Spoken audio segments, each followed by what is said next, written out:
영광을 찬양하니 할렐루야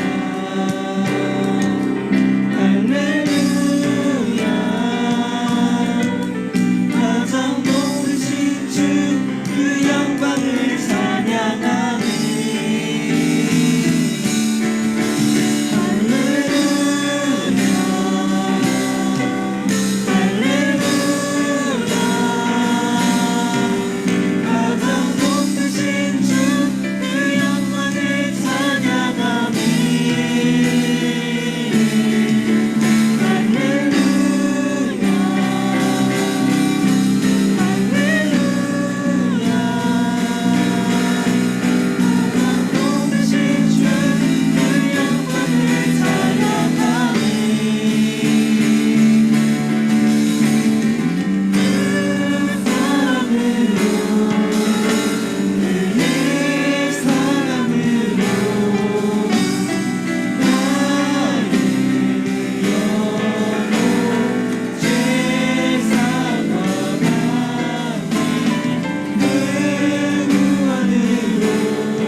영혼들을 위하여 그 사랑 영원하리라. 찬양 찬양 찬양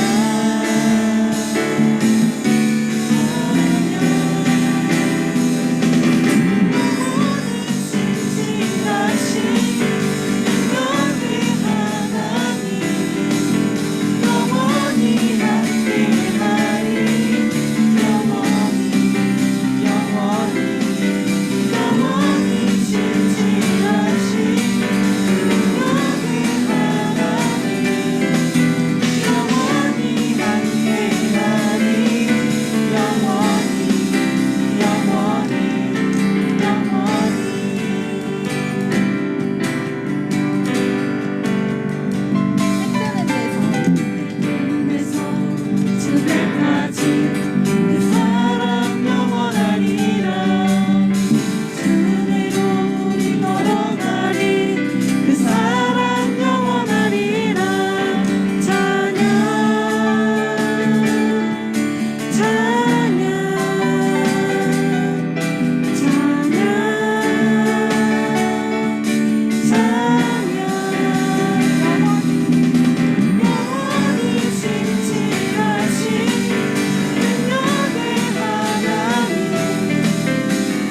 소망이 되심이라. 주의 길을 걸어가는 동안에 세상의 것 의지할 수 없으니 감사하고 낙심하지 말 것은 주께서 참 기쁨이 되심이라. 하나님의 꿈이 나의 비전이 되고 예수님의 성품이 나의 인격이 되고 성령님의 권능이 나의 능력이 되길 원하고 바라고 기도합니다. 하나님의 꿈이 나의 비전이 되고 예수님의 성품이 나의 인격이 되고 성령님의 권능이 나의 능력이 되길 원하고 바라고 기도합니다. 마지막으로 하나님의 꿈이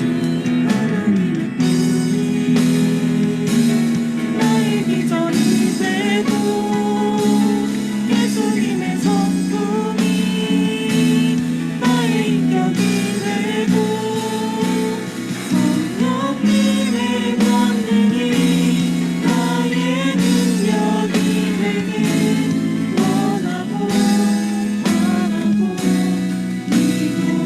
원하고 바라고 기도합니다. 원하고 바라고 기도합니다.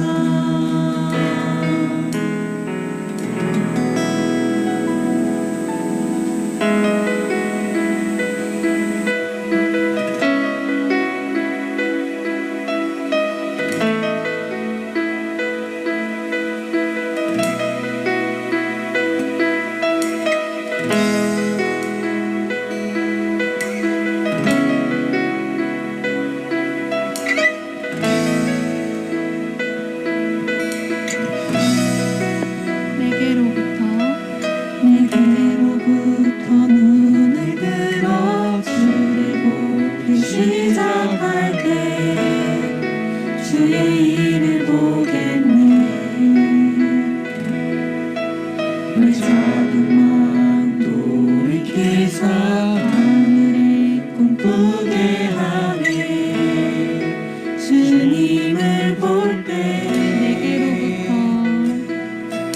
내게로부터 눈을 들어 주를 보기 시작할 때 주의 일을 보겠네.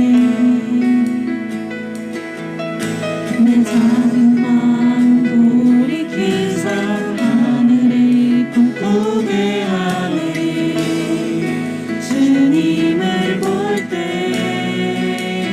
모든 시선을 주님께 드리고 살아계신 하나님을 느낄 때 내 삶은 주의 역사가 되고 하나님이 일하기 시작하네.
전능하신 하나님을 느낄 때 세상은 주의 나라가 되고 하나님이 일하기 시작하네.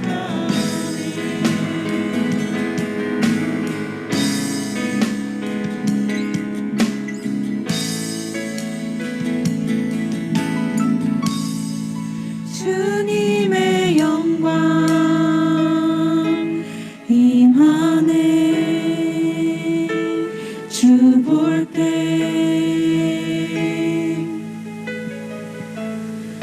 주님의 영광 임하네. 주 볼 때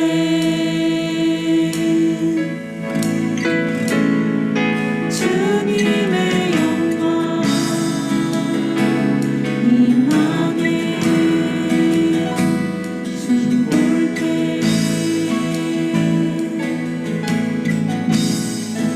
주님의 영광 임하네. 주 볼 때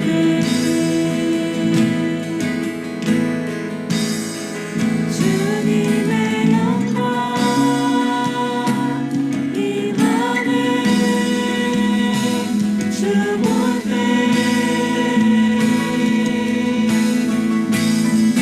주님의 영광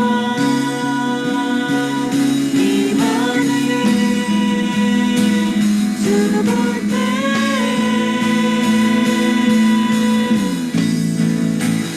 모든 시선을 주님께 드리고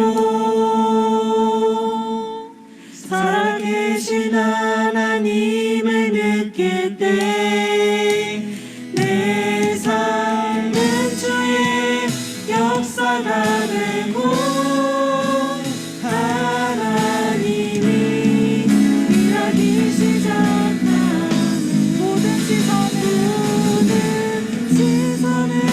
주님께 드리고 전능하신 하나님을 느낄 때 전능하신 하나님을 느낄 때 세상은 주의 나라가 되고 하나님이 일하기 시작하네. 이 시간 다 함께 기도하기 원합니다. 우리가 고백한 찬양의 가사처럼 내게로부터 눈을 들어 하나님을 보기 원합니다. 앞으로 나는 무엇을 먹을까, 무엇을 입을까 고민하던 작은 믿음에서 아궁이에 던져지는 들풀까지도 입히시는 크신 하나님을 신뢰하는 믿음을 구하며 나아갑시다. 다 함께 기도하시겠습니다.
기도드리시겠습니다. 살아계신 하나님 아버지, 한 주간 저희와 함께 동행하여 주셔서 감사합니다. 우리가 하나님과 동행할 수 있음은 예수님께서 우리의 죄를 십자가에서 다 사해 주셨기 때문임을 믿습니다. 그 사실을 믿고 담대히 이 자리에 설 수 있게 해주심에 감사합니다. 오늘 이 자리에서 예배를 드리는 순간은 아버지께 온전히 집중하는 순간이 되기를 원합니다. 우리는 어려운 현실 속에 눌려 좌절하며 살아갈 때가 있습니다. 하지만 그때마다 나의 새 생명만이 희망임을 기억하여 그 시간을 견디는 수준이 아니라 넉넉히 이겨낼 수 있도록 도와주십시오. 세상에는 이 기쁜 소식을 몰라 헛된 것을 찾는 많은 사람들이 있습니다. 또한 어려운 삶 가운데서 힘겹게 살아가는 사람들도 있습니다. 특별히 지금 미얀마에서 많은 사람들이 고통을 당하고 있는 소식이 들려옵니다. 우리의 기도가 그들에게 닿기를 원합니다. 주님께서 이들을 불쌍히 여겨주시고 이 땅에서 과거의 한국처럼 복음이 들어갈 수 있게 하여 주소서. 우리의 생명이 다른 사람의 생명과 연결되어 있음을 깨달아 열방을 위해 애통하는 마음으로 기도하게 하여 주소서. 우리가 먼저 하나님을 믿게 된 것은 우리를 통해 다른 사람들을 구원하시는 주님의 계획 아래에 있음을 믿습니다. 먼저 부름받은 우리가 먼저 준비되어 맡은 책임을 감당할 수 있도록 인도하여 주십시오. 지금은 시험 기간입니다. 비록 힘든 시간이지만 맡은 일에 책임감을 갖고 끝까지 최선을 다하는 지체들이 되게 하여 주소서.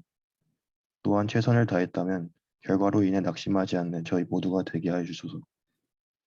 이 힘든 시기에 우리의 마음을 붙잡아 주시는 분은 오직 하나님 한 분임을 믿습니다. 또한 오늘 이봉희 목사님께서 열매 없는 무화과나무의 주제로 말씀을 증거하십니다.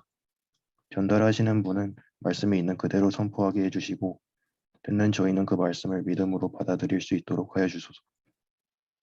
모든 지체가 이 예배의 자리에서 성령을 받고 떠나 한 주간 주님 안에서 매 순간 승리하는 삶을 살 수 있도록 하여 주소서. 예수님 이름으로 기도드렸습니다. 아멘. 예, 줌 온라인 채플 에티켓 시간입니다. 다음으로 넘겨주세요. 예배 10분 전에 각 캠퍼스 단톡방에 링크가 공유가 됩니다. 자리를 구별하여서 조용한 자리에서 기도로 채플을 준비해 주세요. 그리고 이제 채플에 나오는 마음으로 카메라를 켜주시면 감사하겠습니다. 저희 이제 채플 드릴 때 사실 온라인으로 지금 많이 드리다 보니까 사실 서로의 얼굴을 모르는 경우도 많고 또 이제 기존에 알던 사이에도 얼굴을 못 보고 지낸 시간이 좀 긴데 그래서 채플 때만큼이라도 서로의 얼굴을 바라볼 수 있게 좀 이렇게 카메라를 켜주시면 감사하겠습니다. 예, 그리고 성경책과 필기도구를 준비해 주시고 예배 시간 동안 온전히 채플에 집중해 주시면 감사하겠습니다. 스마트폰보다는 컴퓨터나 노트북으로 참여해 주시면 감사하겠습니다. 예, 다음으로는 이제 유승상 팀장이 나와서 말씀 봉독하도록 하겠습니다. 네, 오늘 하나님께서 주신 말씀은 마가복음 11장 12절에서 14절 말씀입니다. 마가복음 11장 12절에서 14절 말씀입니다.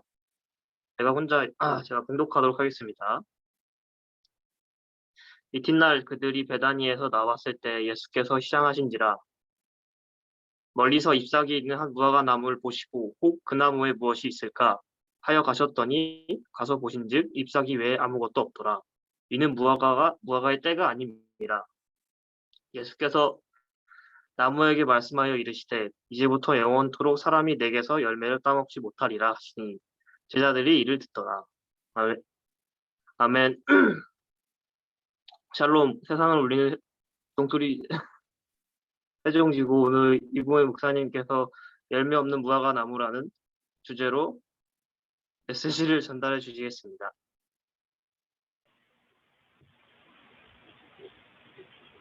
네, 샬롬 반갑습니다.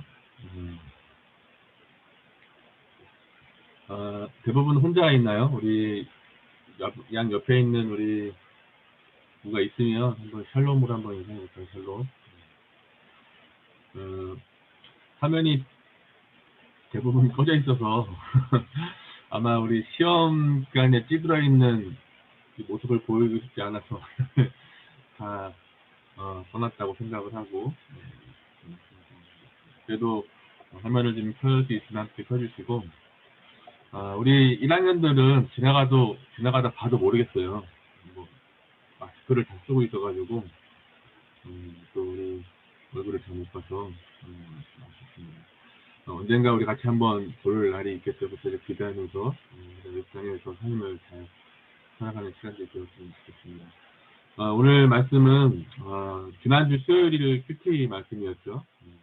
근데 지난주 수요일 큐티 말씀 본문에 보면 사실은 오늘 말씀은 제가 14절까지만 풀었는데 큐티 말씀은 25절까지 되어 있습니다. 그래서 사실 이 마가복음은 전반적으로 보면 샌드위치 구조라고 해서 한 사건을 두고 그 아래 위로 이렇게 사건이 나와 있는 이야기들이 많이 있어요. 샌드위치 구조라고 하는데 오늘 이 본문도 사실 샌드위치 구조 중에 가장 또 두드러지는 특징을 나타내고 있는 본문입니다. 그래서 오늘 본문을 읽었던 12절부터 14절까지는 무화과나무에서 나오지만 다시 20절에 가서 또 이 무화과나무가 마른 것을 나타나게 되어 있어요.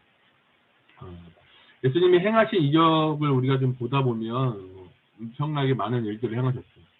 병든 자를 고치는 것도 너무 많았고, 또 때로는 죽은 자를 살리시기도 하고, 또 귀신 들린 사람을 고치시기도 하고, 또 때로는 바리새인들과의 토론을 통해서도 하나님의 큰 증거를 나타내기도 하고. 근데 예수님이 그 어떤 이적을 일으킨 사건 중에 사실 오늘 본문에 나와 있는 이 사건이 가장 난해한 사건이지 않을까 싶습니다. 해석하기도 사실 어렵고 쉽게 이해가 안 되는 말씀이죠. 아마 우리 신앙인들도 우리 신원들 같이 큐티하면서 어땠는지 잘 모르겠어요. 또 이 본문을 두고서도 몇몇 학자들은 그렇게 얘기해요. 도대체 왜 예수님이 이 멀쩡한 무화과 나무에 열매가 없다고 저주해서 이 나무를 죽게 만들었냐라고 의문을 제시하기도 합니다. 그럼 이 무화과 나무가 무슨 잘못이 있겠어요? 사실 무화과 나무에 열매가 없다면 사실 이 무화과 나무를 키우는 이 주인을 책망해야지 나무를 향해서 저주하고 책망할 일은 아니지 않습니까? 이것이 어쩌면 첫 번째 의문이라는 생각이 들어져요. 또 하나 드는 의문은 뭐냐면 예수님께서 이제 이른 새벽에 예루살렘으로 올라가시다가 배가 고파서 무화과 나무를 찾으셨어요. 그러니까 멀리서 보니까 이 무화과 나무는 아주 크고 잎이 많아요. 저만하면 충분히 열매가 있겠다 생각하고 가까이 가다 보니까 이 풍성한 잎에 비해서 열매는 아무것도 없었다고 하는 거예요. 인간적으로 보면 예수님의 입장에서 보면 배가 고프니까 섭섭하기도 하고 또 화가 날 수도 있겠죠. 그런데 그러면 그렇다고 예수님의 인격과 성품이 나무를 저주하실 만한 성품과 인격을 가지시는 분이 아니시죠.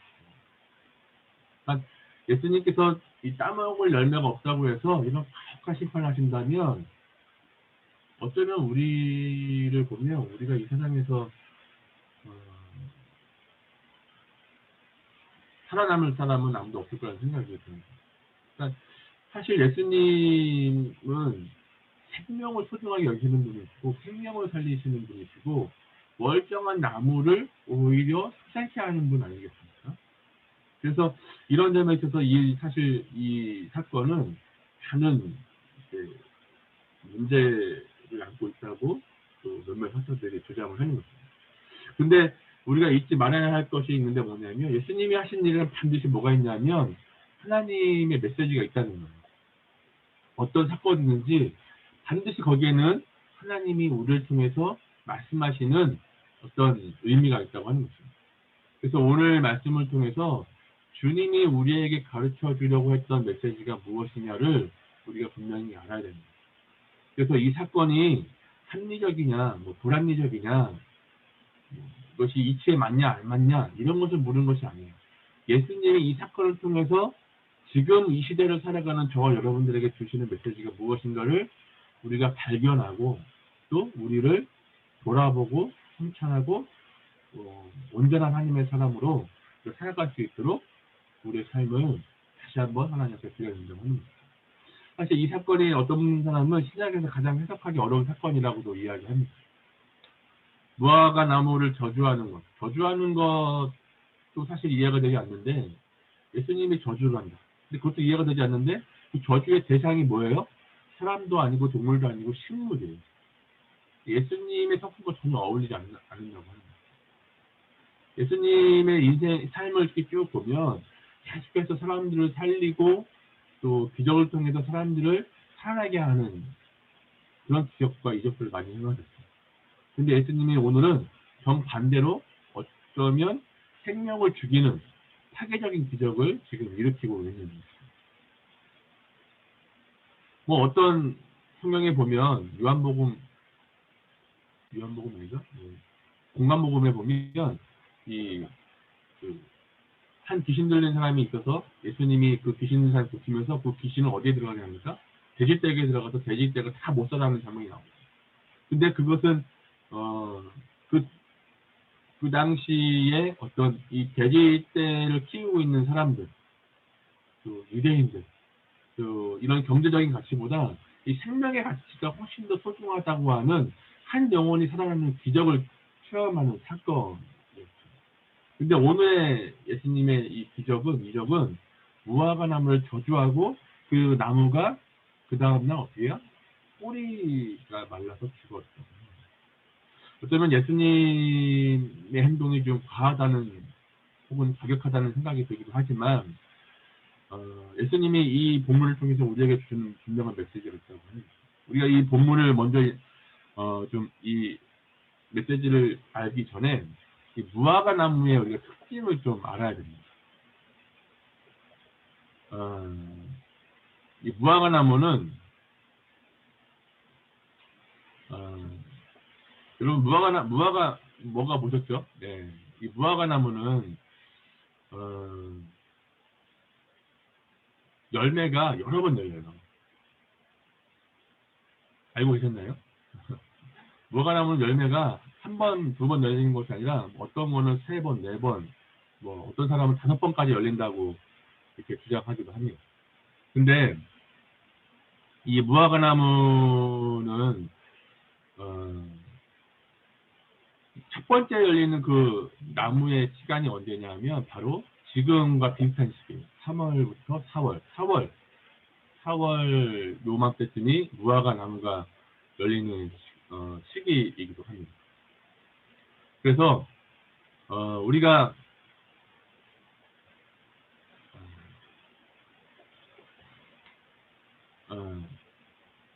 근데 중요한 것은 무화과가 제대로 열리는 철이 지금 아니라는 거예요. 근데 왜 예수님이 무화과 나무가 열매가 열리는 시기는 맞지만 진짜 무화과가 맛있고 풍성한 열매가 열리는 그때가 아닌데도 불구하고 예수님이 그 나무를 저주했을까라고 하는 거예요. 그래서 무화과 나무는 첫 번째 열매가 맺어지는 게 제일 중요해요.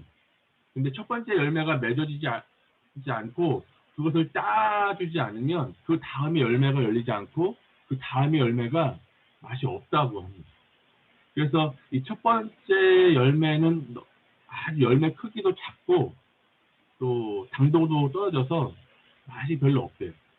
그래서 이 무화과 나무의 첫 번째 열매를 뭐라고 얘기하냐면 히브리어로 파괴라고 합니다. 파괴할 때 부시할 때 파괴가 아니라 파하고 개, 파개라고 합니다. 또 그래서 이 무화과 나무를 키우는 주인들은 이 첫 번째 열매를 내다 팔 수가 없어요. 너무 작고 또 맛이 없기 때문에 그렇습니다. 근데 이 열매를 다 따주지 않으면 두 번째부터 열리는 열매, 세 번째 열리는 열매, 이 열매가 맺리지 않기 때문에 이 열매를 반드시 따줘야 돼요. 그래서 이 첫 번째 열매는 이 무화과 나무 열매는 지나가는 사람들이나 가난한 사람들이 제일 이렇게 먹게 해줘도 먹게 해주는 것이 주인의 일반적인 어떤 그때 문화였다고 합니다. 왜냐하면 오히려 그 첫 번째 열매를 먹어주는 것이 주인을 도와주는 것이기 때문에 그렇습니다.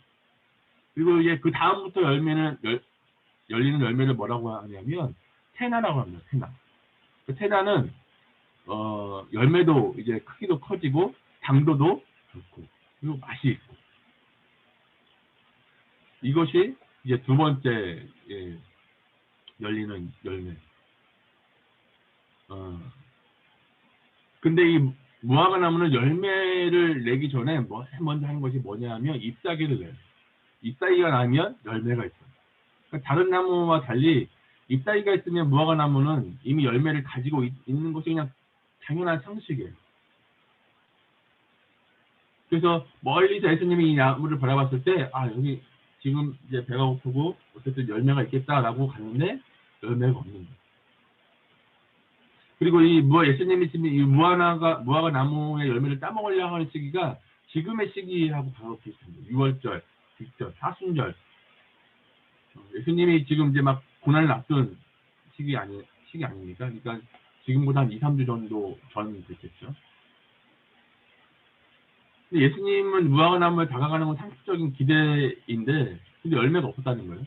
그러니까 이게 뭐예요? 이 나무가 정상이 아니라는 거예요. 무화과 나무에 이파리가 있으면 열매가 있는 것이 당연한 건데 열매가 없었다는 거예요. 그런데 그런 나무를 보고 예수님이 지금 저주했다고 하는 거죠.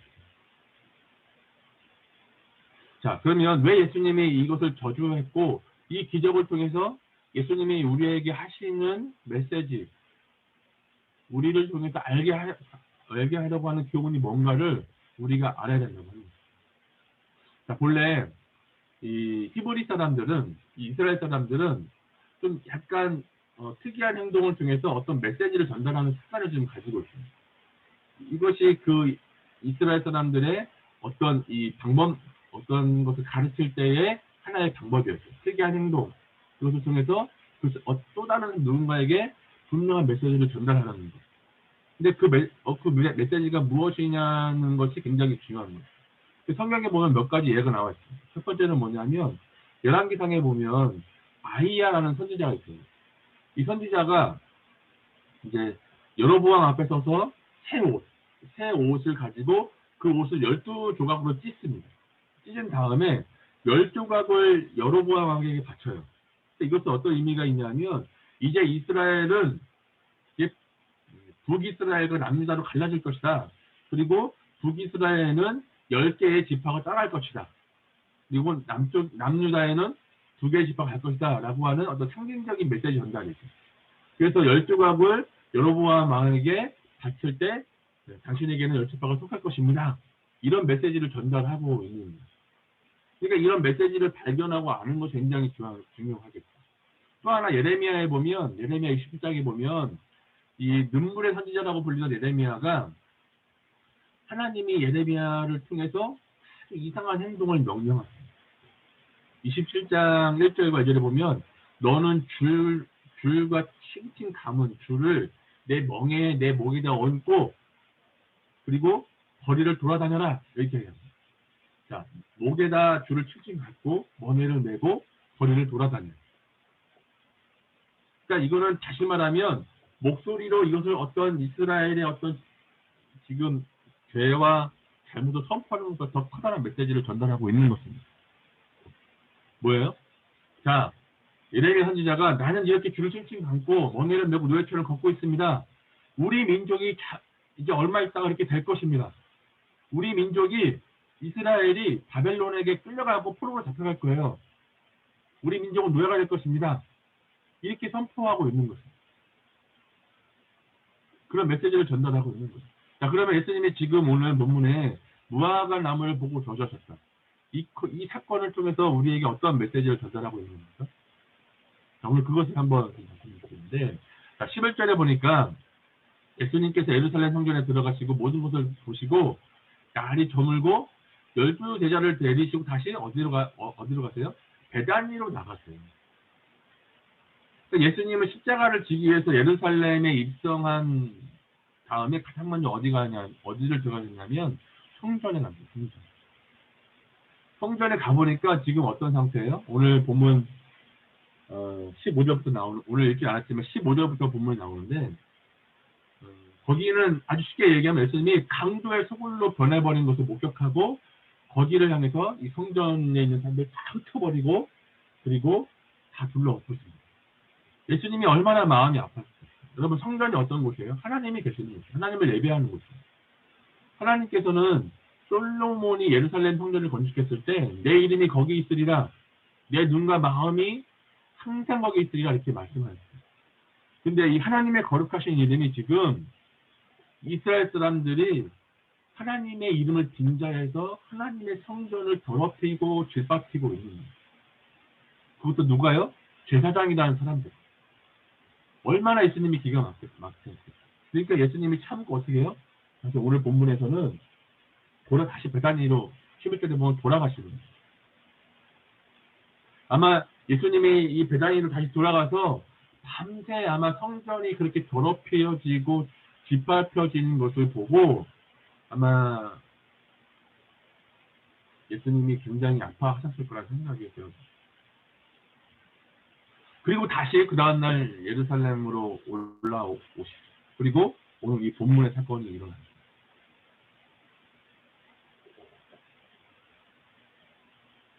자, 이 본문의 사건이 일어나고 예수님이 바로 어디로 들어갑니까? 이 무화과나무를 저주하시고 예수님이 성전으로 들어갔습니다. 자, 지금 예수님이 성전으로 들어갔다는 것은 지금의 교회와 좀 예전의 성전은 다르잖아요. 성수와 지성소로 구분되어 있고 또 이 본당은 넓지 않지만 이 성전 뜰이 굉장히 넓죠. 그 뜰에는 뭐 이방인의 뜰, 여인의 뜰, 뭐 이스라엘 뜰로 구분되어 있습니다. 그리고 본당의 선성은 일반인들에게는 개방되지 않고 제사장들만 들어가서 제물을 바치는 곳입니다. 그리고 지성소는 누가 만들어갑니까? 대제사장만 1년에 한 차례씩 들어갑니다. 그러니까 성전에 들어갔다는 것은 뭘 얘기하는 거예요? 성전 뜰에 들어갔다는 것을 얘기합니다. 그런데 예수님께서 성전에 들어가신 성전 뜰은 완전히 어떻게 된 거예요, 지금? 네, 완전 시장바닥인 거죠. 6월절이 사흘밖에 남지 않았는데, 이 사람들이 어떻게 해요? 예, 전 세계에 사는 모든 사람들은 이 6월절이 되면 반드시 다시 이 예루살렘으로 와야 돼요. 그래서 거기서 성결세를 내야 하고 제물을 바쳐야 됩니다. 그 성결세는 반드시 유대 화폐로 내야 되는데 이 외국에 나가 살고 있다가 이제 정말 오랜만에 예루살렘에 온 사람들은 어떻게 합니까? 예, 유대 화폐를 가지고 있지 않겠죠. 그러니까 이 자기가 살던 나라에 있던 화폐를 유대 화폐로 바꾸기 위해서 이 성결세에는 뭐가 있었겠어요? 지금으로 얘기하면 환전소가 있겠죠. 환전소. 또 그리고 모든 사람들은 이 6월절에 제물을 바쳐야 합니다. 그러니까 자기가 넉넉한 사람들은 뭐 송아지나 염소, 양으로 하고 가난한 사람들은 비둘기로 제물을 바쳐서 이제 피 뿌리며 제사를 드려야 되지 않았습니까? 근데 바쳐질 때 중요한 게 있죠. 뭐예요? 그 제물은 흠이 있으면 안 돼요. 흠이. 그래서 제사장들은 이 제물을 검사를 해야 됐어요. 그래서 검사에 불합격되면 다시 힘없는 걸 하다가 바쳐야 됐어요. 그래서 성전 뜰에는 이 순례자를 위해서 제물을 파는 곳도 있었습니다. 근데 이제 이게 문제가 된 거죠. 뭐예요? 그 제물을 팔 때, 제물을 사람들이 갖고 오면 제사장들이 갖은 되도 않는 말을 들어서 꼬투리를 잡아서 그들이 가져오고 온 제물에 이것은 안 된다. 이것은 흠이 있다. 그리고 돌려보내고 누가 파는 것만 제물로 바칠 수 있겠어요? 성전 뜰 안에서 제사장들이 파는 제물만 바칠 수 있게 해놓은 거죠. 그러니까 그들이 폭리를 취하는 거죠.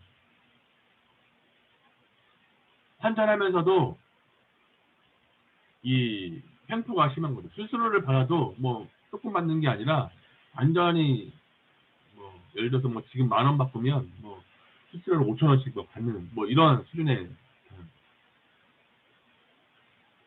이것이 보면 이 옛날 이 고무서에 보면 이 역사학자 요세푸스의 말에 의하면 이 시중가보다 재물을 30배나 바가지를 씌웠다는 거예요. 30배. 그러니까 순례자들이 억울했지만 어떻게 합니까? 하나님께 이 제사를 드리기 위해서는 그 먼 길을 마다하고 찾아왔지만 재물을 바치지 않고 돌아갈 수 없지 않습니까? 성결세를 내야 재물을 복원이 허락되니까 그걸 바꾸지 않을 수가 없어요. 그러니까 이 환정선들과 이 재물 파는 자들의 행포가 날로 더 심해진 거예요. 그러니까 칼만 들지 않았지 완전히 간 거예요. 그러니까 이런 모습을 예수님이 지금 보신 거예요. 성전은 화려했습니다. 사람들도 많았습니다. 수많은 재물이 있고 화려한 옷을 입은 제사장도 있었지만 예수님은 분노하십니다. 하나님의 성전이 더럽혀지고 찢겨지고 모욕당하고 짓밟혀지는 이 상황을 예수님이 참을 수가 없는 거예요. 그래서 어떻게 하신 거예요? 예수님이 지금 15절 16절에 보면 성전에서 매매하는 자들 쫓아내고 돈 바꾸는 자들 그 상을 뒤집어 엎고 또 성전 안으로 지나다니는 것을 허락하지 않고 예수님이 지금 분노하고 있습니다. 그러니까 이 성전을 보면 겉은 화려하고 좋아 보이고 하나님을 예배하러 온 사람들로 북적북적대는 상황이었지만 그러나 그 알맹이는 하나님이 원하시는 것이 없었다는 거예요. 하나님의 성전에 하나님이 기뻐하시는 하나님의 열매가 없으니까 성전을 찾는 사람들에게 어떤 소망을 줄 수 있겠어요? 여러분, 이스라엘의 중심은 예루살렘이고 예루살렘의 중심은 바로 뭐예요? 하나님의 성전입니다. 근데 그 중심이 되는 성전이 강도의 소굴로 바뀌어버렸어요. 뭐예요? 이스라엘의 영적인 뿌리가 말라버린 거예요. 몸의 중심은 어디입니까? 우리 몸의 중심은 마음 아니에요, 마음. 여러분들의 마음, 여러분들 중심을 얘기할 때 어디 얘기합니까? 마음 아닙니까, 마음? 우리 하나님 성전을 모시고 있는 그 마음이 우리의 성전이에요. 근데 그 마음 가운데 우리의 불의와 우리의 부정과 우리의 악한 생각과 하나님을 부정하거나 하나님을 배신하거나 혹은 하나님을 없다 하는 생각들로 가득 차 있다면 하나님이 그 영혼을 바라볼 때 얼마나 슬퍼합니까? 우리의 겉은 예수님을 잘 믿는 것처럼 보여도 우리의 마음의 중심에는 믿음의 열매가 없습니다. 하나님이 만약에 지금 이 땅에 살고 있는 그리스도인들을 바라볼 때 이러한 그리스도인들이 많다면 하나님이 얼마나 슬퍼하시겠어요.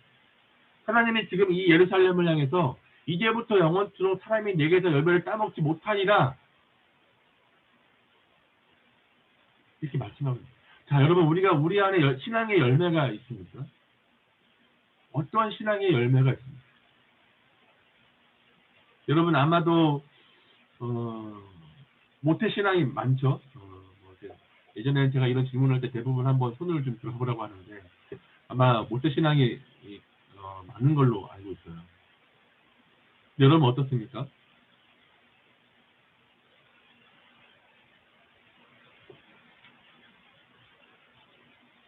예수님을 믿고 있다면 우리 안에 있는 이 믿음의 열매가 계속해서 우리 삶 가운데 맺어져야 되는데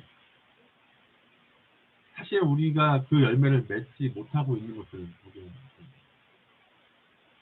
예수님께서 예루살렘 성전을 깨끗이 하신 다음에 성 밖으로 나가셨을 때 그 나무를 보니까 어떻게 돼요? 오늘 20절, 21절에 보니까 무화과 나무가 뿌리채 많은 것을 보고 베드로가 생각나서 여짜오되 랍비여 보소서 저주하신 무화과 나무가 말랐나이다. 예루살렘 성전을 깨끗이 하신 것과 무화과 나무가 말라 죽은 사건은 아주 밀접한 관계가 있습니다. 자, 예수님께서는 지금 어떤 걸 봤어요? 더러워지고 강도의 소굴로 변해버린 성전을 봤어요. 죄악이 가득 찬 예루살렘 성전을 봤어요.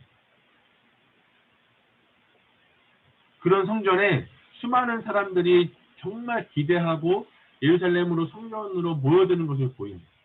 그 성전에는 구원이 있어야 되고 하나님의 사랑이 있어야 되고 하나님의 은혜가 있어야 되고 하늘나라의 소망이 있어야 되는 그 성전으로 사람들이 모이는 것인데 그런데 그 정작 성전은 하나님의 사랑이나 하나님의 은혜나 하나님에 대한 소망이나 구원의 어떤 메시지가 있는 것이 아니라 인간적인 죄악으로 가득 찬 물욕으로 가득 찬 제사장들과 장사하는 사람들로 자기 뱃속만 가득 채우고 있는 사람들만 가득 차 있습니다. 여러분, 자기 욕심으로 가득 차 있는 사람들 모습 속에 이웃을 향한 다른 사람들을 향한 배려와 사랑을 볼 수 있을까요? 거기에 믿음의 열매가 있을 수 있습니까? 거기에 믿음의 성숙을 이야기할 수 있겠어요? 거기서 하나님의 은혜를 이야기할 수 있겠어요? 예수님이 이런 열매 없는 무화과 나무를 보시면서 예루살렘 성전을 보게 됩니다. 이것이 이 본문을 이해할 수 있는 키워드라고 합니다. 누가복음 13장에도 보면 열매 맺지 못하는 무화과 나무 비유가 나옵니다. 한 포도원에 3년이 되어도 열매 맺지 못하는 무화과 나무가 있었습니다. 근데 주인이 마침내 그 가원을 관리하는 사람한테 3년으로 지나도 열매가 없으니까 어떻게 합니까? 이 나무를 찍어버려라 이렇게 얘기합니다. 본문의 이 사건도 이런 비유적인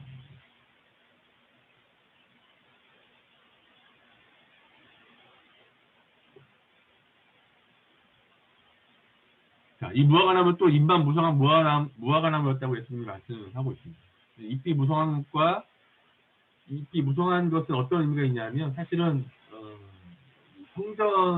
성전에서 있는 어떤 형식과 의식을 이야기하는 것과 마찬가지입니다. 하나님의 성전이 있고 거기서 예배하는 사람은 많지만 거기에 열매가 없고 하나님의 사랑과 은혜가 없기 때문에 수많은 사람들이 실망하고 돌아갑니다. 우리가 이것을 알아야 된다고 하는 것입니다. 사람들이 사실은 예수 믿는 사람들에 대해서 기대가 많이 있어요. 예수 믿는 사람들은 좀 달라야 될 거야. 근데 지금 이 코로나 상황을 통해서 교회가 많이 비난을 받지 않고 있습니다. 비난을 많이 받는다고 하는 것은 그만큼 기대도 높았다고 하는 것입니다. 자기는 뭐 잘못해서 그래도 교회는 깨끗해야 되지 않겠냐? 교회는 좀 더 도덕적이어야 되지 않겠냐라고 하는 사람들의 기대가 있습니다.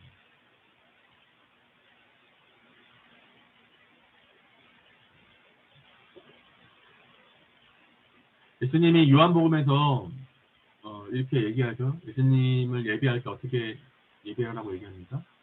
영과 진리로 예배하라고 이야기하고 참된 예배자를 찾으신다고 예수님이 이야기합니다. 근데 지금 우리도 보면 어쩌면 지금 저와 여러분이 살아가는 이 시대 속에 많은 그리스도인들이 잎만 무성한 무화과 나무처럼 너무 겉에만 치중하는 외형적인 모습, 어떤 외형적인 성공. 신약에서 예수님 시대 이후에는 성전은 예루살렘에 있는 성전이 아니라 지금의 성전은 우리가 성전이에요. 우리가. 왜? 우리의 몸에 성령께서 임재하셔서 거기서 성전으로 삼으셨다고 말씀하고 있습니다. 근데 이 하나님의 성전인 우리가 어떤 물질적이고 외형적인 것에 치중해서 본질을 잃어버린 채 세상을 쫓아가다 살게 된다면 우리는 똑같이 열매 없는 무화과 나무처럼 우리의 삶이 그렇게 되어진다고 합니다. 우리의 삶 가운데 믿음의 열매가 생기지 않는답니다.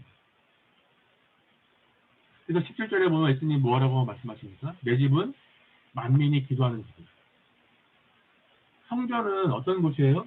하나님을 만나는 곳이에요. 하나님과 소통하는 곳이에요. 하나님과 만나서 교제하는 곳이에요.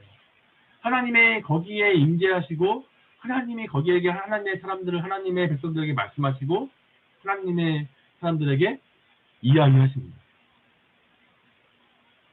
뭐예요? 기도하는 거예요. 기도. 서로 소통하는 거예요. 소통. 내가 하나님께 간구하고 하나님이 나에게 말씀하시고 우리의 실상을 낱낱이 고하면서 죄 용서를 구하고 하나님 그 죄를 용서해 하나님께 감사하고 그리고 나를 향한 하나님의 음성을 듣고 근데 우리의 영이 이 세상의 것으로 물질로 가득 차 있다면 하나님의 것이 들리지 않는답니다. 우리의 영이 깨어있지 않으면 하나님이 주시는 열매를 맺을 수 없다는 거예요. 그래서 우리가 해야 할 일은 무엇일까? 예수님께 붙어 있어야 됩니다. 제가 예전에도 한번 메시지 할 때 얘기했죠. 이스라엘 사람들이 강하다고 생각할 때 그 강함의 의지가 뭐라고요? 히브리어로 하작. 이게 뭔 말이에요? 붙어 있다는 거예요. 그러니까 하나님 옆에 예수님 옆에 바짝 붙어 있을 때 진짜 강할 수 있다는 거예요. 그래서 우리가 해야 할 일은 우리가 강해지려면 우리는 예수님께 바짝 붙어 있으면 돼요. 그 바짝 붙어 있는 방법이 뭐예요? 기도하는. 또 요한복음 15장 7절에 보니까 이렇게 기록되어 있습니다.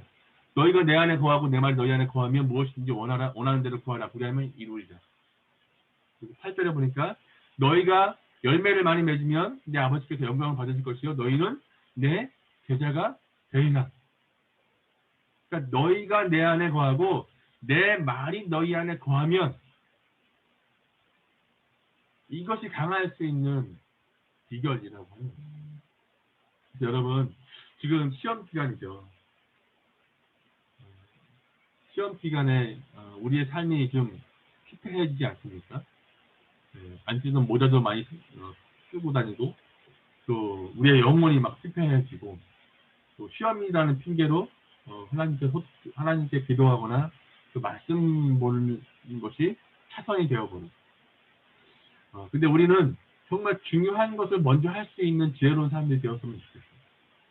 예수님이 열매 없는 무화과 나무를 통해서 사실은 여기 보면 저주했다고 나오는데 원어의 뜻을 보면 저주했다는 말보다는 심판이라는 말이 맞습니다. 예수님이 심판하신 거예요. 예수님 우리는 언젠가 예수님 앞에 쓸 때 다 심판을 받습니다. 그렇죠? 근데 우리가 우리의 일상의 삶을 살아가면서 어떤 열매를 맺냐, 어떤 믿음의 열매가 우리에 있냐, 이것이 너무나 중요한 거예요. 그래서 여러분 이게 시험 기간이지만 여러분들이 믿음의 열매를 지속적으로 맺어가는 삶이 되었으면 좋겠습니다.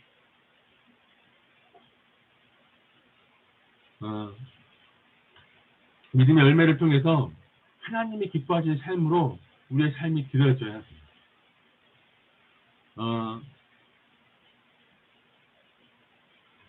우리가 열매가 없다면 기도하지 않기 때문에 그렇습니다. 하나님은 전능하신 하나님이시고 무에서 유를 창조하신 하나님이고 하나님은 전지전능한 하나님이신데 근데 우리의 삶에 우리가 그 하나님을 믿음에도 불구하고 열매가 없다면 여전히 하나님을 신뢰하지 않거나 하나님께 기도하지 않기 때문입니다.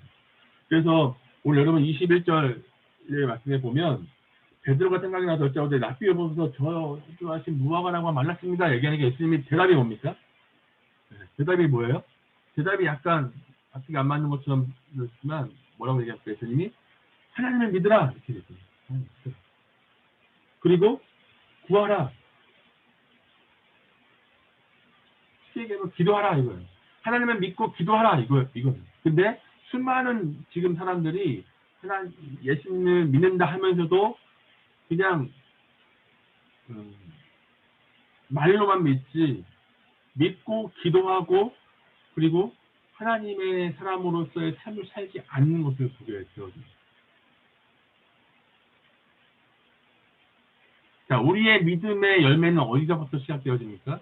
우리의 믿음은 예배를 드리고 기도하는 것으로부터 시작되어지지만 그러나 어디서 열매가 맺어져요? 예배 이후에 기도 이후에 나의 삶의 행동과 태도에 의해서 내 믿음의 열매가 맺어지는 것입니다. 여러분들이 속해 있는 가정에서, 여러분들이 속해 있는 캠퍼스에서, 친구들과의 관계 속에서 내 믿음의 열매가 맺어지는 거예요. 내가 기도하고 나면, 또 예배 드리고 나면, 말씀을 읽고 나오면, 그 다음에 내가 내 일상의 삶에서 거기서 열매를 맺어가는 거예요. 용서 못할 누군가 있다면 용서해야 되는 거예요.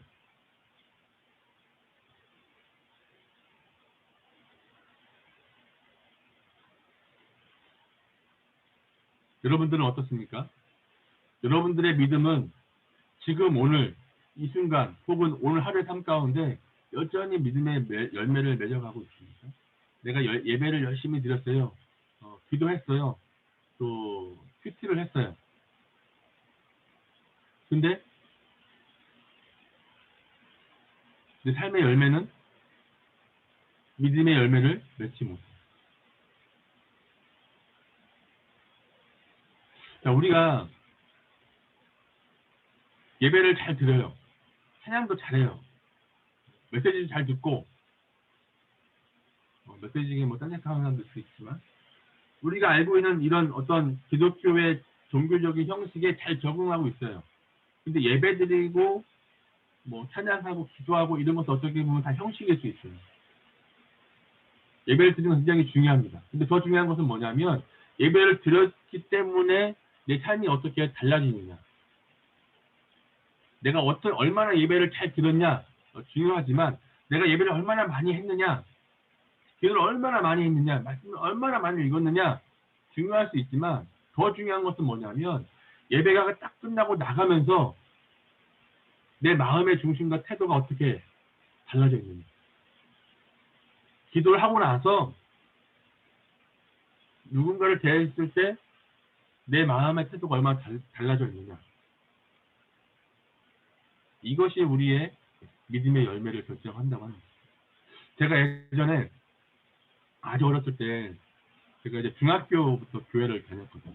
고등학교 때, 중학교 때부터 교회를 다니다가 사실 뭐 교회를 다닌 가장 큰 이유 중에 하나는 뭐냐면 놀기 위해서 다녔어요. 놀기 위해서. 너무 재밌었어요. 교회 생활이, 중고등부 생활이 너무 재밌었어요. 저희 때는 이제 문학의 밤이라는 것도 하고, 뭐 이제 공휴일 되는 중고등부 애들 불러다가 놀러 가기도 하고, 자전거 타고 이제 뭐 단체를 맡고, 뭐 너무 재밌게 신앙생활 하고 교회 생활을 했는데, 제가 어느 날 저녁 예배를, 고등학교 저녁 예배를 참석하고 집에 갔어요. 저희 어머니가 이제 저를 전도해서 이렇게 갔었는데, 근데 저녁 예배가 끝나고 집에 도착해가지고 집에 문을 딱 여는 그 순간 왜 그런지 모르겠는데 물밀듯이 짜증이 확 이렇게 몰려오더라고요. 그러니까 어머니가 하는 그 잔소리에 나도 막 대화다 치는 거예요. 짜증내고, 어머니한테 막 짜증내고, 화나고, 소리 지르고. 나중에 생각해 보니까 그때 내가 신앙생활을 하는 게 아니라 그냥 교회 생활을 했구나. 교회 생활을. 예배 주일날 하루 종일 교회에 있었어요. 주일날 예배드리고, 중고등부 예배드리고, 또 친구들, 또 우리 중고등부 아이들과 재밌게 놀고, 또 거기서 먹고, 저녁 예배까지 잘 드리고, 집에 와가지고 주일날 저녁 때 집에 와가지고 딱 문을 여는 순간 여러분 뭐가 생각납니까? 내일 학교를 가야 돼. 밀린 숙제가 생각나. 해야 할 공부가 생각나. 그러니까 짜증이 확 몰려오는 거예요. 일상의 사소한 이런 부분들 속에 우리의 믿음이 사실은 드러난다고 하는 거예요. 실제로. 그래서 우리의 믿음은 언제 제일 잘 드러납니까? 하나님을 예배할 때, 찬양할 때, 기도할 때? 아니에요. 일상 중에 사람들과의 관계 속에서 우리의 믿음의 열매가 제일 잘 나타난다고 합니다. 사실 그래서 오늘 본문은 이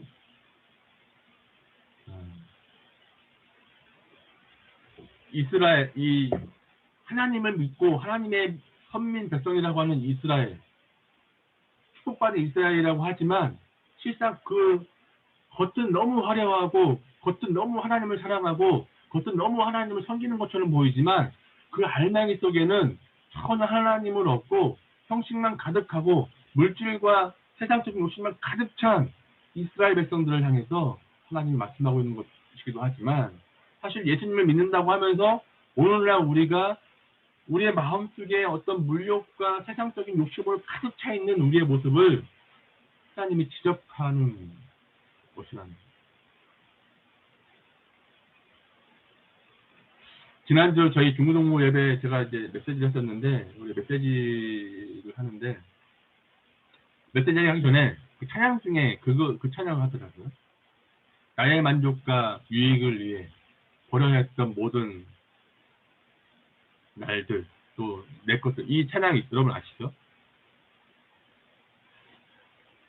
근데 그 찬양을 이제 부르는데, 나의 만족과 유익을 위해 내려놓거나 버려야 하는 세상 것들. 중고등부 아이들이 저것을 이해할 수 있을까? 내 만족과 내 유익을 위해 주님을 위해서 세상 것을 내려놓는 그것이 얼마나 크고 쉽지 않고 어려웠다는 것을 알 수 있을까? 여러분, 우리가 이 무화과, 열매 없는 무화과 나무의 삶이 되면 안 되지 않겠습니까? 여러분들이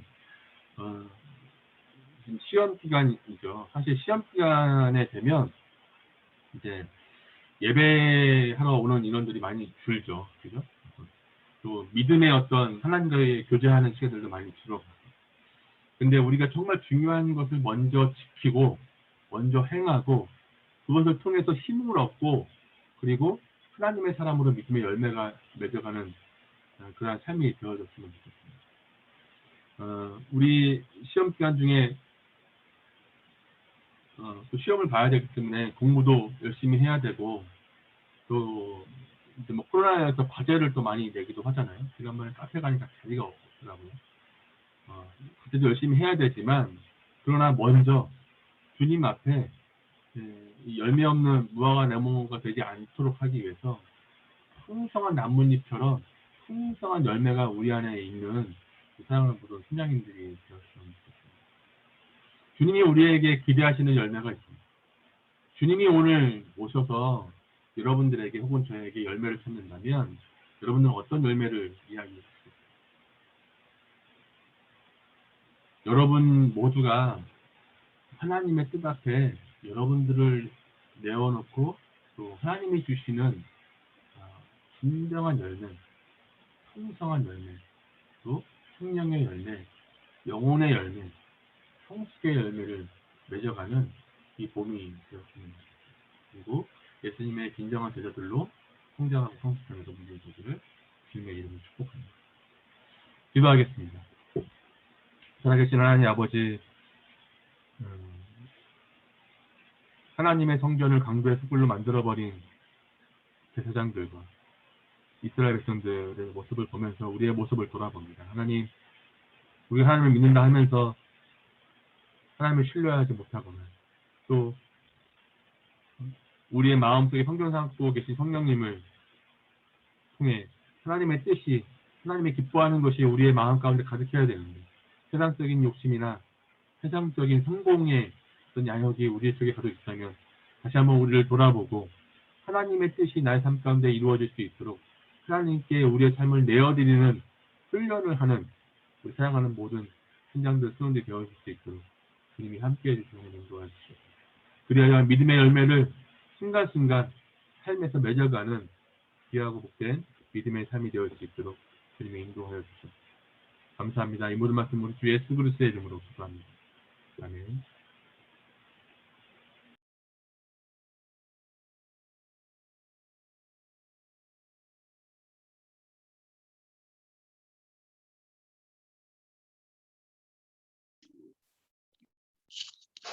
네, 이 시간 우리 합심기도 다 같이 하기를 소망합니다. 네, 먼저 각자의 삶을 돌아보는 시간을 가지면서 기도하기를 원합니다. 멀리서 잎사귀 있는 한 무화과 나무를 보시고 꼭 그 나무에 무엇이 있을까 하여 가셨더니 가서 보신즉 잎사귀 외에 아무것도 없더라. 이는 무화과의 때가 아님이라. 예수께서 나무에게 말씀하여 이르시되 이제부터 영원토록 사람이 내게서 열매를 따먹지 못하리라 하시니 제자들이 이를 듣더라. 마가복음 11장 13, 14절 말씀. 지금 내 주변에 잎사귀만 무성하고 신앙에 합당한 열매는 열리지 않은 무화과 나무가 있지는 않은지 생각해 보기를 원합니다. 하나님과의 교제를 하겠다 말하면서 매일 주님을 찾고 있으십니까? 마음속 나의 생각을 두고 입술로 고백하고 계십니까? 예수님의 말을 믿지 못하는 제자들에게 예수님은 다음과 같이 말씀하십니다. 예수께서 그들에게 대답하여 이르시되 하나님을 믿으라. 내가 진실로 너희에게 이르노니 누구든지 이 산더러 들리어 바다에 던지리라 하며 그 말하는 것이 이루어질 줄 믿고 마음에 의심하지 아니하면 그대로 되리라. 마가복음 11장 22, 24절 말씀. 그저 나의 때가 올 때까지 기다리는 것이 아닙니다. 그분이 나를 만나러 오셨을 때 열매 없이 무성한 무화과 나무로 있다면 나는 열매 없는 것입니다. 우리가 항상 깨어있어 말씀을 사모하고 기도해야 합니다. 내 삶이, 나의 모습이 주님이 나에게 찾아오신 그때 준비되어 있는 모습이 되게 해달라고 기도합시다. 세상의 계획, 바쁜 일들로 하나님을 멀리하지 않는 자들이 되게 하소서. 항상 깨어있는 자들이 되어 주님을 기다리게 하소서. 의심하지 않고 믿음으로 사는 자들 되게 하소서. 기도하시겠습니다.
모든 두려움 사라질 때 주의 일을 보겠네. 황폐한 땅 한가운데서 주님만을 알게 되리.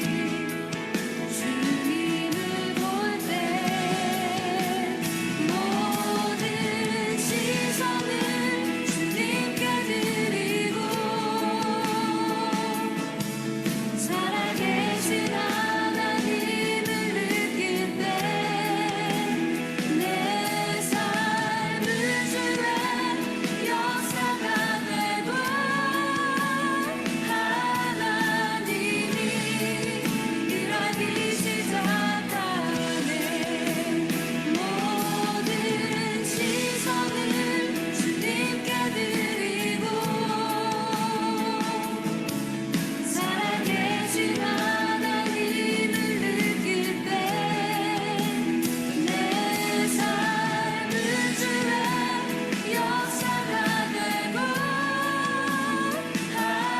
하나님이 일하기 시작하네. 모든 시선을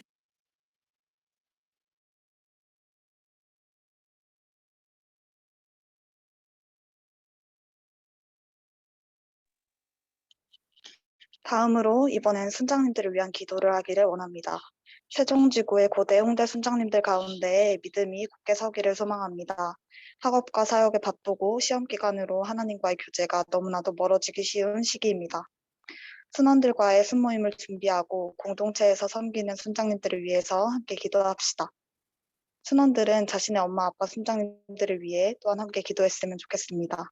그리고 순장님들의 각자의 삶을 위해서 공동체의 지체들을 위해서 함께 기도합시다. 순원을 사랑하고 감당하게 하신 주님, 순장님들의 삶에 함께하여 주소서. 믿음이 더욱 강하고 굳건하여져서 하나님의 일을 하는데 지치지 않게 하소서. 하나님 앞에 가장 합당한 그릇으로 순장님들을 빚어가실 줄 믿습니다. 우리 공동체의 순장님들을 위해서 기도하시겠습니다.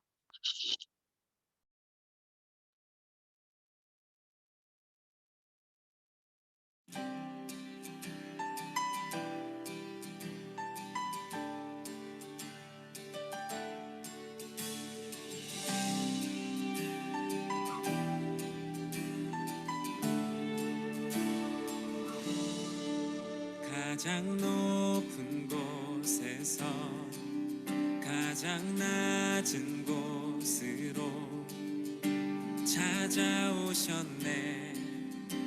날 살리려고 영원한 죽음에서 영원한 생명으로 구원하셨네. 그 신은혜로 그 사랑으로 그의 상함으로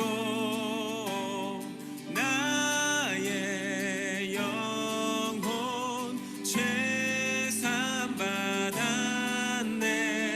그 구원으로 그의 희생으로 나의 영혼 주 안에서 자유해.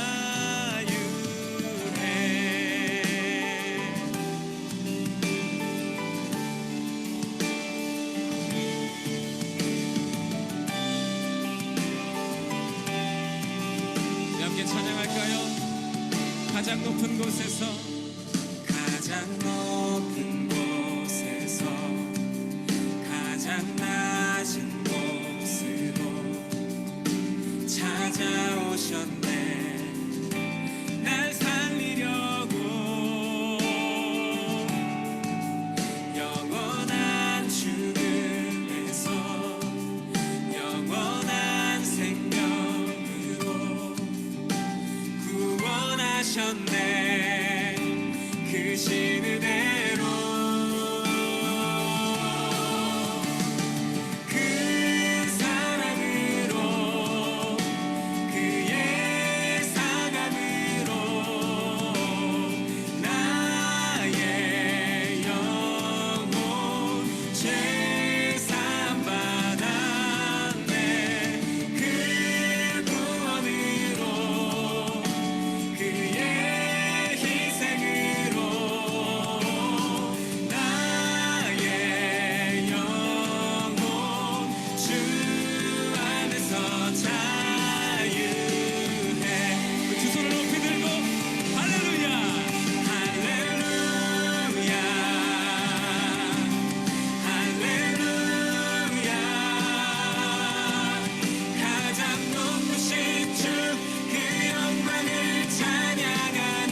마지막으로 코로나 상황과 우리 나라를 위해서 함께 기도합시다.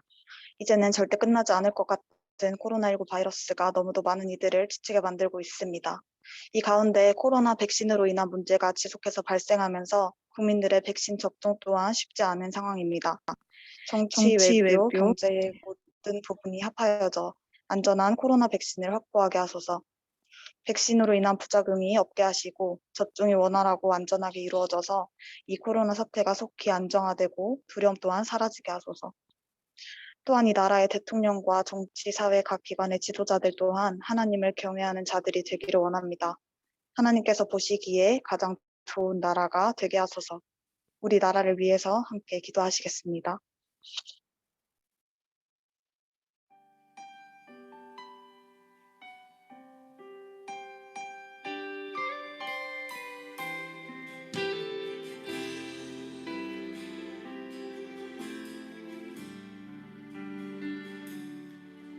이곳에 임하신 하나님 나라 가난한 마음으로 바라보리라. 먼저 그 나라 그 뜻 구하며 나의 삶 드리리. 주님이 맡기신 하나님 나라 믿음의 눈으로 바라보리라. 하늘의 뜻이 이 땅 가운데 완성될 그날까지 믿음 다하여 그 위에 서리라. 하나님의 나라는 무너지지 않으리. 믿음 다하여 그 나라 세워가리라. 주님 곧 오실 때까지.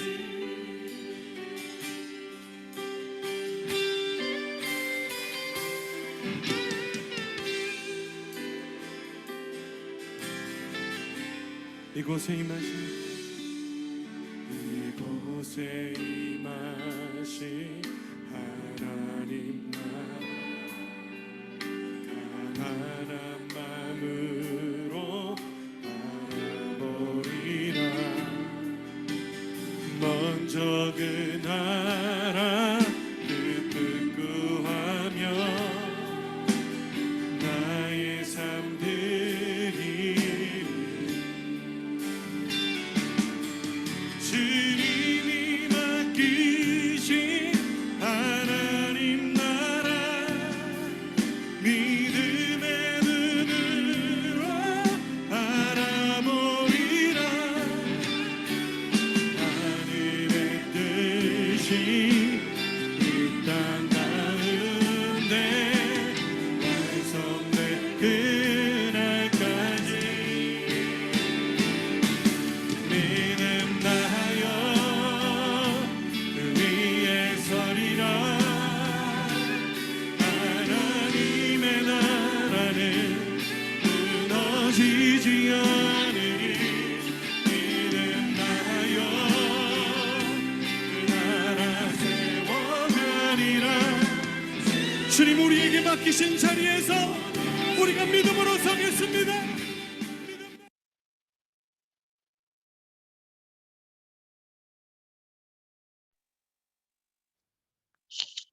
하나님 아버지, 오늘 세종지구 촛불 가운데 우리가 함께 예배드릴 수 있음에 또한 함께 기도할 수 있음에 감사드립니다. 우리의 삶이 주님을 매일 찾는 준비된 모습이 되기를 소망합니다. 또한 순장님들의 바쁜 삶 가운데에서도 믿음이 굳게 서게 하여 주소서. 나라를 위해 중보할 수 있는 기도자로 서기를 원합니다. 코로나 바이러스로 인한 백신 문제 등 또한 속히 해결되게 하소서. 우리가 구하고 생각하는 모든 것보다 가장 좋은 것으로 주시는 주님을 신뢰합니다. 아버지께서 온전히 주관하여 주시옵소서. 예수님의 이름으로 기도드립니다. 아멘.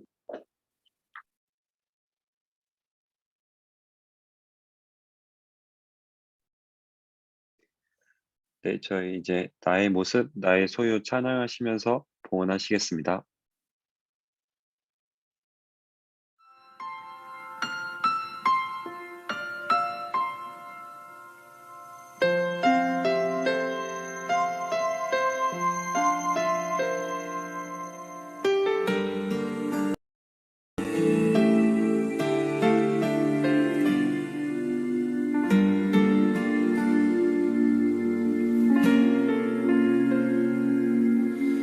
나의 모습 나의 소유 주님 앞에 모두 드립니다. 모든 아픔 모든 기쁨 내 모든 눈물 받아 주소서. 나의 생명을 드리니 주 영광 위하여 사용하옵소서. 내가 사는 날 동안에 주를 찬양하며 기쁨의 제물 되리. 나를 받아주소서.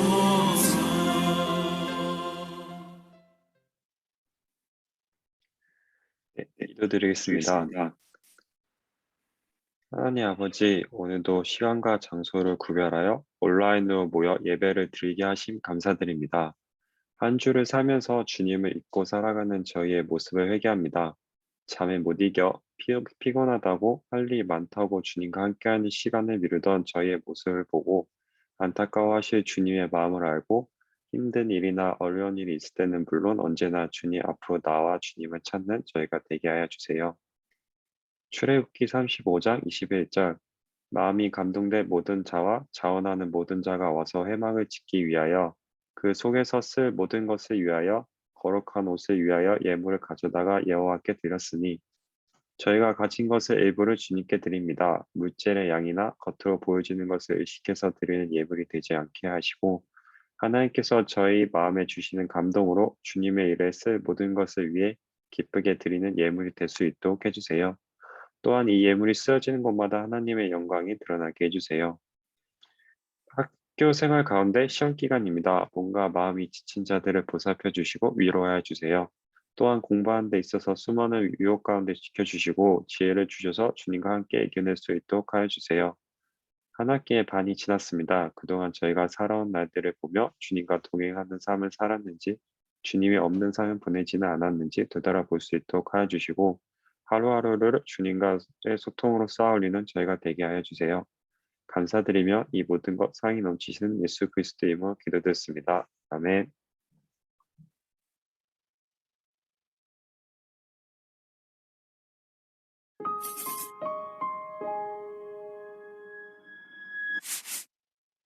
네, 안녕하세요. 저는 교육학과 17학번 태지원 순장입니다.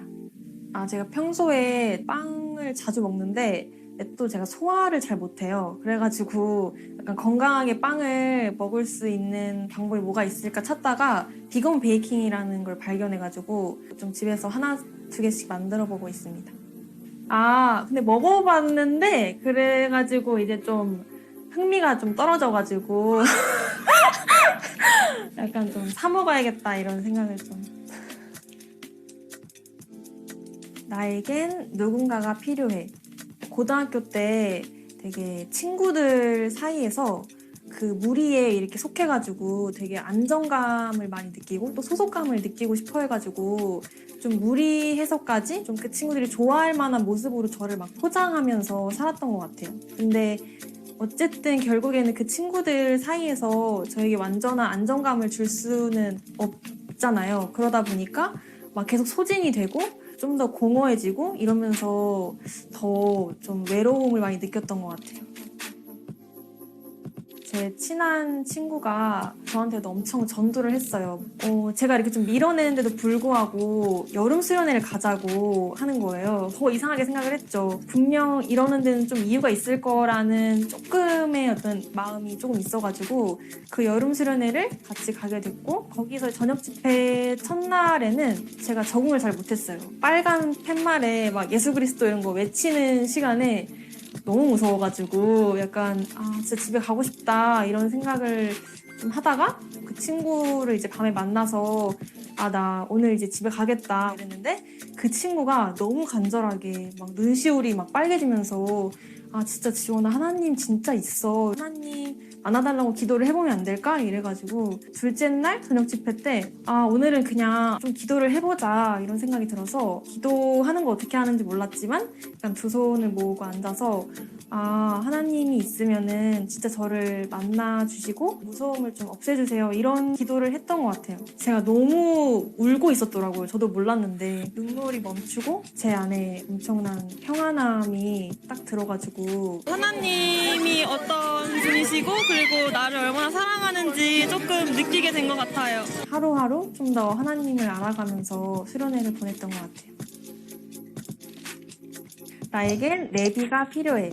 대학교 1학년 처음 들어왔을 때 되게 학업도 그렇고 관계도 그렇고 이것저것 되게 방황을 많이 했는데, CC를 만나가지고 진짜 내 인생을 이렇게 인도하시는 분이 하나님이라는 것도 알게 되면서, 예전에 찾았던 좀 허황된 소속감도 진짜 하나님으로부터 안정감을 또 찾으면서 심리적 안정도 많이 느꼈고, 되게 관계에서도 그렇고 좀 학업에서도 그렇고 신앙에서도 그렇고 전체적으로 방향을 좀 올바르게 설정하고 좀 대학 생활을 할 수 있었던 것 같아요. 다른 친구들은 스펙 쌓거나 약간 공모전 활동을 막 하는 걸 보면서 내가 이렇게 CCC에 많은 시간을 할애해도 될까 이런 좀 초조함이나 불안감이 생기는 것도 사실이었고, 그럼에도 불구하고 주님께 순종했을 때 시간을 더 효율적으로 사용하고, 또 그렇게 되면서 자연스럽게 제 생활도 잘 정리되고 잡혀가지고 결국에는 약간 성적도 이렇게 점점 올라가는 그런 결과도 있었어가지고 되게 감사하게 마무리된 것 같아요. 저는 CCC를 통해서 신앙적인 부분뿐만 아니라 전인격적인 성장을 할 수 있었고, 또 인생의 방향을 잘 알 수 있도록 정말 많은 도움을 받은 것 같습니다.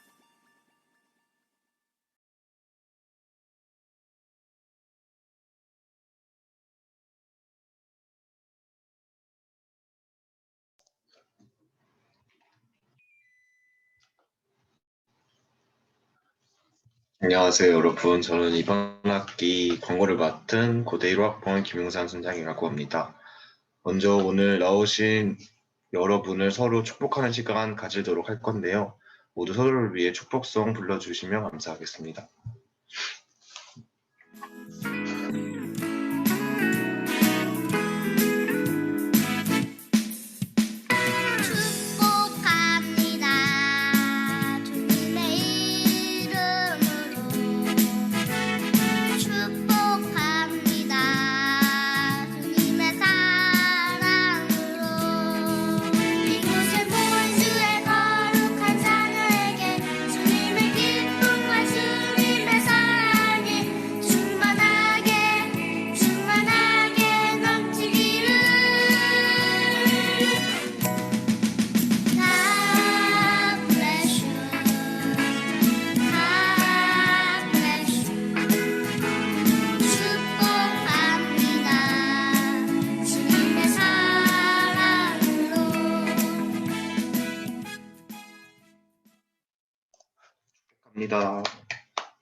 첫 번째 광고입니다. 다음 주 채플 시간에는 채플 대신에 여호수아 기도회가 드려질 텐데요.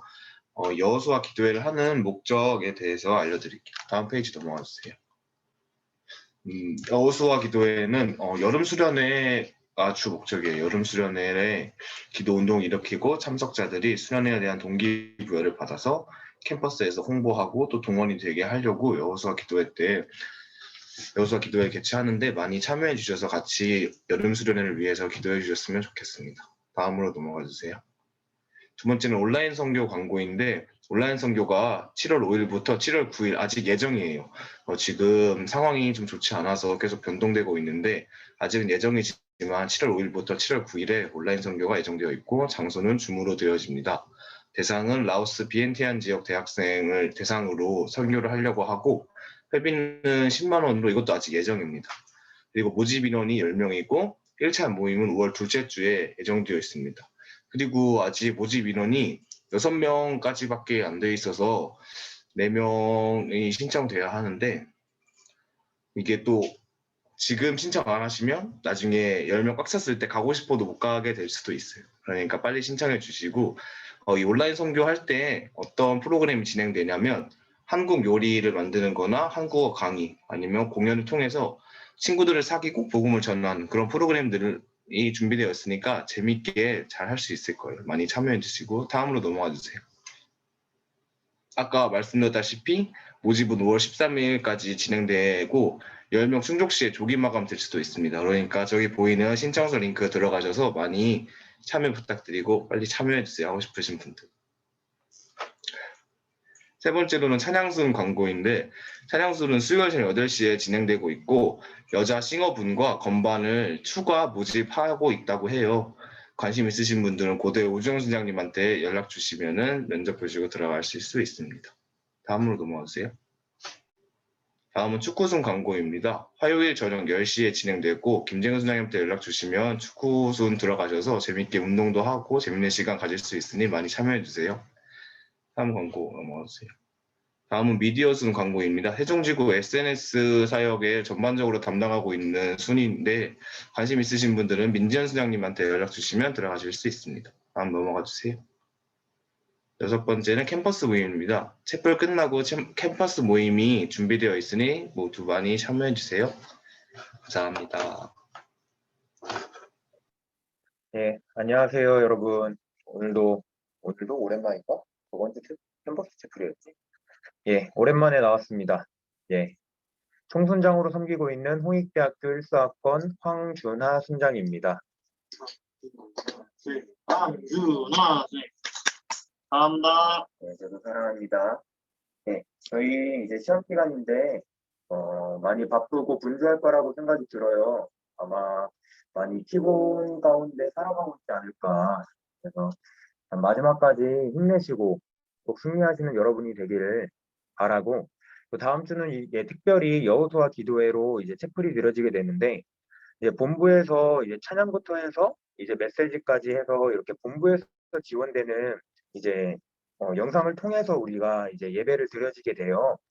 그래서 여러분들이 이제 시험도 끝났겠다, 뭐 어디 놀러 가는 것도 좋지만 아니면 좀 쉬는 것도 좋지만 그래도 함께 이렇게 채플에 나와서 정말로 우리가 함께 이렇게 찬양 부르고 또 메시지도 듣고 그러면서 하나님을 더욱더 바라보는 모두가 될 수 있기를 간절히 소망하며, 또 무엇보다도 여름 수련회를 우리가 기도로 준비하는 시간이기 때문에 여러분들도 각자의 자리에서 여름 수련회를 좀 준비하고 또 기대하는 시간들이 됐으면 좋겠습니다. 그래서 다음 주에 볼 때는 좀 더 이렇게 밝고 또 활기찬 모습으로, 그리고 그때는 좀 캠을 켜주셔가지고 좀 서로의 그 얼굴들을 볼 수 있게 여러분 각자의 자리에서 준비해 주시면 좋을 것 같습니다. 너무 고생하고 계시고 시험 기간 꼭 승리하는 모두가 될 수 있도록 기도하겠습니다. 그러면 그리스도의 계절 부르고 마치도록 하겠습니다.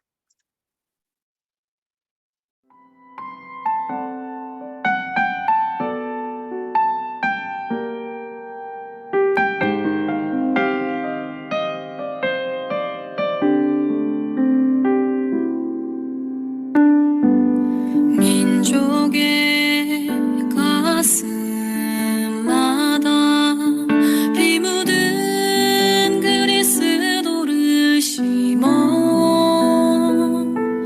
이 땅에 부르고 푸른 그리스도의 계절이 오게 하소서.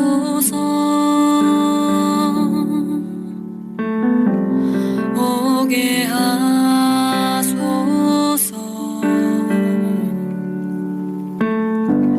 이 땅에 하나님의 나라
구호 준비. 할렐루야. 민족의 가슴마다 민족의 가슴마다 피 묻은 그리스도를 심어 모든 그리스도를 심어 이 땅에 부르고 푸른 땅에 부르고 푸른 세종 땅에 부르고 푸른 세종 땅에 부르고 푸른 그리스도의 계절이 그리스도의 계절이 오게 하자. 오게 하자. 꼭 오게 하자. 꼭 오게 하자. 누가 내가 언제 지금 할렐루야. 네, 이부희 목사님께서 축도로 책을 마치도록 하겠습니다.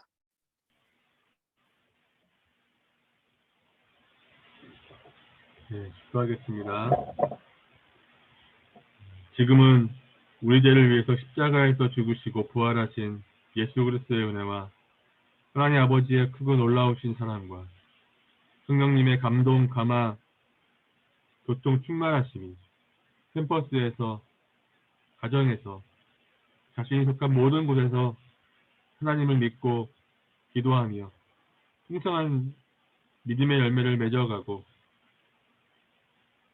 하나님께 영광 돌리는 사랑하는 모든 선장님들과 모든 수원들 위해 또 이 공동체 위해 이 땅의 모든 그리스도인들 위해 지금부터 영원까지 함께 하시기를 간절히 축원하옵나이다. 아멘.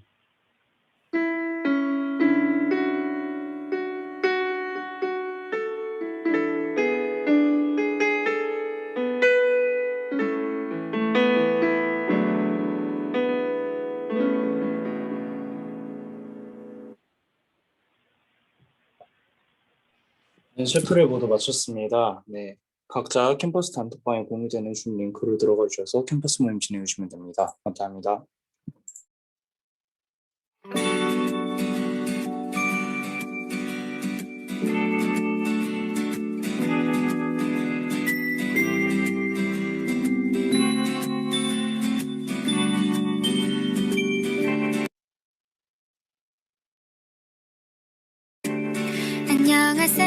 안녕하세요. 반가워요. 당신의 새로운 시작을 축복해요. 설레는 마음 가득한 당신께 꼭 해주고픈 이야기가 있죠. 지금 어디로 가고 있나요? 무엇을 찾고 있나요? 우리는 CCC 당신과 함께 나누고 싶은 행복한 비밀이 있죠. 들려줄게.